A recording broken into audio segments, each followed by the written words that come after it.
I just got done looking on Twitter and listening to some YouTubers talk about the ending of Game of Thrones. Now, if you haven't watched it yet and you don't want it spoiled, don't watch this video.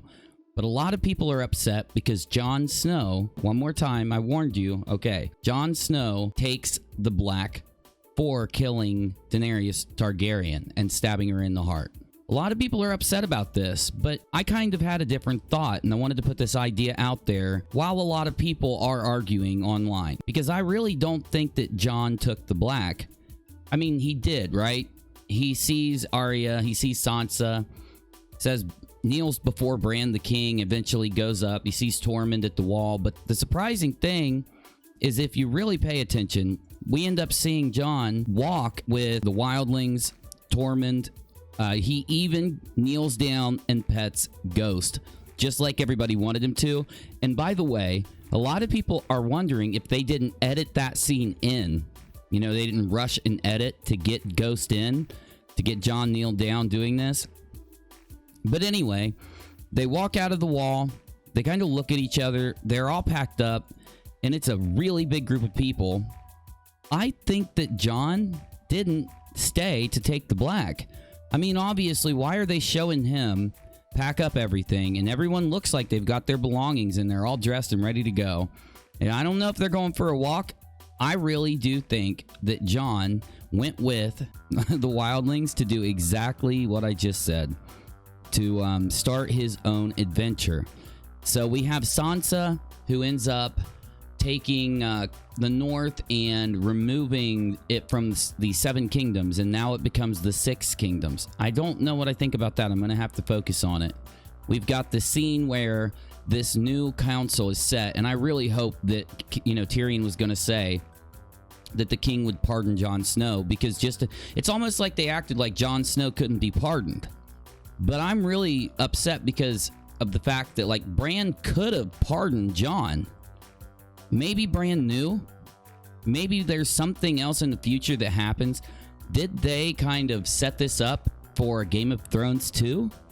Because think about it. We've got Arya heading off into the wilderness. You know, she's sailing out, trying to find the continent as you go further west. You know, that sets up a perfect character arc. Now they can just load up, you know, a new season of Arya and her adventures. You know, Game of Thrones. Arya as Christopher Columbus. I'm just saying. And then we've got Sansa. She's, you know, she takes the position of Queen of the North, Independent Kingdom, just like it was for thousands of years. Blah, blah, blah. There she is getting the crown put on her head, and Queen in the North. Queen in the North. Jon, though, I think, though, a lot of people are missing this concept. Another point that I'll make about the beginning of the episode, while I kind of think through it and react to what everyone is saying, is, you know, this whole thing about Jon killing Daenerys is almost expected by this point. Not from any leak. Of course, we know that the leaks were right. The only thing that they got wrong was Tyrion. And it's pretty crazy because, honestly, they filmed several endings for Dany and Jon, and they got that right. But they miscalculated when it came to Tyrion Lannister. That is, you know, really telling. I don't know what it means yet, but I'm sure I'll think of something. After the conversation with Tyrion, Jon's sitting there. Jon's crying. It's like they extended these scenes out. I remember right before I sat down to do this, NerdRotic was saying it's 14 minutes in, and it is. I just looked. When we have Tyrion taking all of the stones off of the bodies of Jaime and Cersei. 14 minutes. Now, the episode starts, I think it is right around 7, so really it's 7 minutes. But we had 7 minutes of Tyrion walking down to take the stones off of Jaime and Cersei. I don't get it. It just, why did we have like 8 straight minutes of walking? In other Game of Thrones, sure, they'd focus on people walking, but it just seems like it's empty. That's the point that I'm going to make in this my review. I'm going to start my review out talking about the intro of Game of Thrones. And, you know, all throughout the first seasons, we see the sun. You know, the Game of Thrones emblem is supposed to be the sun, and it swoops down over Westeros, and we see these big countries, and we see the cities. But as the seasons went on, and at the end, It was the first time they started taking the camera and going through, looking at the Iron Throne. They went down and looked at the skull of the dragons. You know, you remember in the beginning of the episode. I guess I could pull it up. I'll probably flash some pictures while I'm saying this. But my point is, it's almost like it's reversed, because the intro showed the big kingdoms and everything that was going on, and the intro focused in going inside of these buildings and flying around. But the opposite happened with the plot. The plot now is, instead of showing us those small interactions and the little things that made a big difference, building it up to these big points, now we have a plot that's just jumping from important general plot point to important general plot point.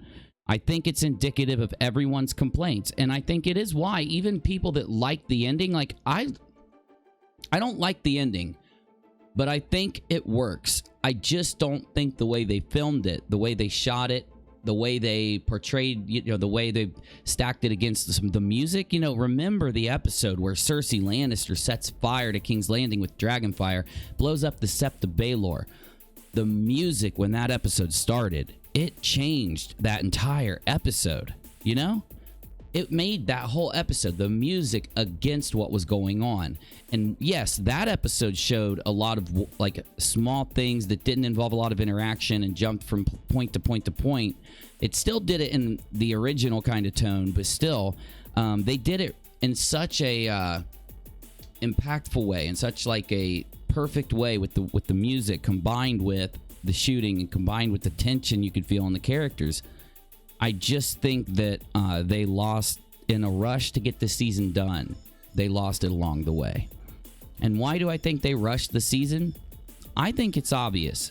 We've got George R.R. Martin in the interview, and he tells us exactly what D&D want to have lives. They want to be able to do what they want to do. They're going to go on and do Star Wars stuff. In that interview, George says they have 5 prequels in the works. Pretty crazy, right? I don't think there'll be 5 prequels. Maybe there'll be a prequel.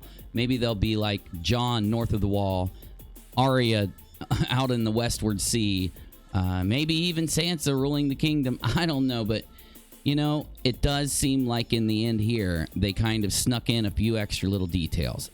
Anyway, my whole point, Jon Snow heading off with the wildlings, a lot of people think it's just an expedition. I don't. I think Jon is going on to be the king beyond the wall instead of being at the Night's Watch. And, we all expected him not to do this, to fulfill the destiny, like everybody said, right? And in some ways, you could argue with me and say, well, he did fulfill his destiny because the Targaryens were doomed not to rule. But then again, that's what Bran always said. You were exactly where you needed to be. I'm going to let it go from here. Thanks for watching.